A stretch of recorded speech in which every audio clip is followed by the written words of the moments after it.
নেশা বিরোধী অভিযানে ফের বড় ধরনের সাফল্য পেল সোনামুড়া মহকুমার যাত্রাপুর থানা।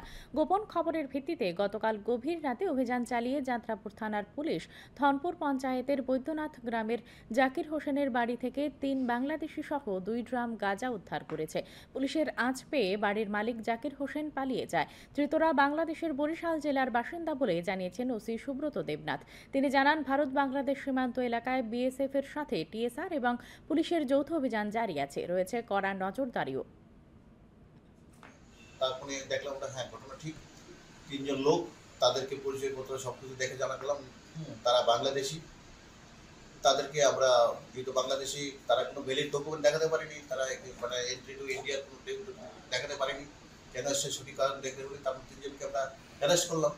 অ্যারেস্ট করে আমরা ঘরটা সার্চ করলাম, ঘরটা সার্চ করে দেখলাম আমরা 2টো ড্রাম পেয়ে গেছি, 2টো নীল কালারের ড্রাম, ড্রামে গাঁজা ভর্তি। সাথে সাথে আমরা গাঁজাগুলো সিজ করলাম, সিজ করে নিয়ে আসলাম। এবং বাড়ির মালিক, যে ঘরটা খালি ছিল, বাড়ির মালিক জাকির হোসেন, পরে জাকির হোসেনের বাড়িতে আমরা সাবসিকুয়েন্টলি রেড করলাম, জাকির হোসেনের পলাতক। তো হাওড়া আমরা থানাতে এসে জাকির হোসেন, যেহেতু হারবরি করেছে 3 জন বাংলাদেশি, জাকির হোসেন এবং ওই 3 জন বাংলাদেশি এগেইনস্টে আমরা এনডিপিএস এবং আইপিটি একটি আমরা কেস নিয়েছি এবং